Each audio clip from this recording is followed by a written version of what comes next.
ॐ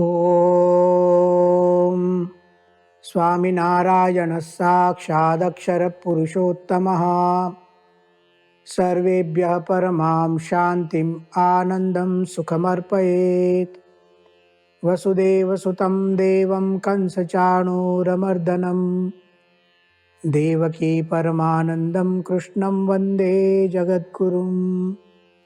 ॐ अक्षरमहं पुरुषोत्तमदासोऽस्मि।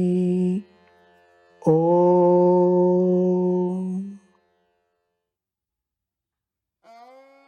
श्रीमद् भगवद गीता का सांख्य ज्ञान एक तत्व ज्ञान है। गूढ़ बातें होती हैं, सूक्ष्म चिंतन होता है, और इसीलिए जब इसका निरूपण करते हैं तो थोड़ा सा कठिन लगता है। तत्वज्ञान समझना हमेशा कठिन होता है, लेकिन फिर भी यदि हम थोड़ा समय निकालकर, थोड़ा धैर्य रखकर इन बातों को समझेंगे तो बहुत उपयोगी बात है,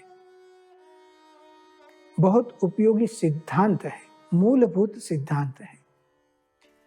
और इन बातों को समझने से हमारा दुख, उसको कैसे मिटाया जा सके वह हमें पता चलेगा। सुख पाना है, दुख को मिटाना है तो सिद्धांत को समझना पड़ेगा। और यही विशेषता है, तत्वज्ञान में ही हकीकत में सब कुछ निहित होता है।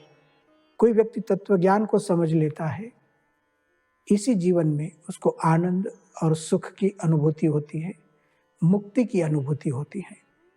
और इसलिए हम बहुत समय से श्रीमद् भगवद गीता में जो आत्म तत्व का चिंतन किया गया, उसका विशेष रूप से मनन कर रहे हैं।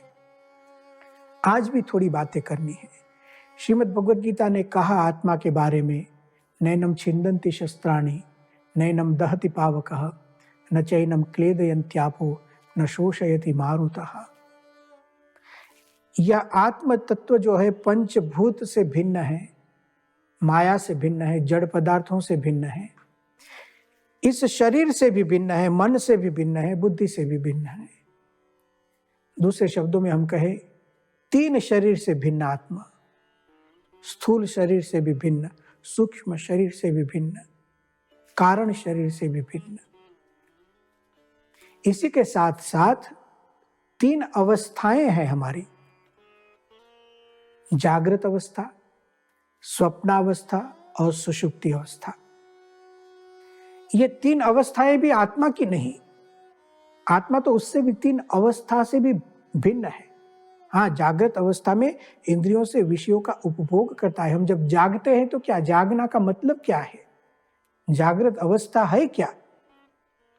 इंद्रिय अपने विषयों में प्रवृत्त होती है, आत्मा उसका उपभोग करता है। स्पष्ट स्थूल रूप से इंद्रियों का विषयों के साथ संबंध होना जागृत अवस्था है। जब हम सो जाते हैं, सोना का मतलब क्या है, इंद्रियां शांत हो जाती हैं, खासकर कर्मेंद्रियां शांत हो जाती हैं, ज्ञानेंद्रियां शांत हो जाती हैं। लेकिन स्वप्न अवस्था में मन शांत नहीं होता। कुछ स्वप्न आते हैं, कुछ स्मृति होती है, भगवान नई सृष्टि करते हैं, स्वप्नावस्था चलती है। आत्मा उससे भी भिन्न है। और तीसरी अवस्था है सुषुप्ति, गाढ़ निद्रा, जहां स्वप्न भी नहीं। इन तीन अवस्थाओं से भिन्न आत्मा है। श्रीमद् भगवद गीता इस सिद्धांत को समझाती है। तीन अवस्थाओं से आत्मा की श्रेष्ठता, भिन्नता उपनिषद में स्पष्ट रूप से कही गई है। आज एक अद्भुत उपनिषद का आख्यान हम सुनेंगे। छांदोग्य उपनिषद से यह आख्यान है। इस आख्यान में इंद्र और विरोचन की कथा है। इंद्र देवताओं के प्रमुख है, विरोचन असुरों के प्रमुख है, दैत्यों के प्रमुख है।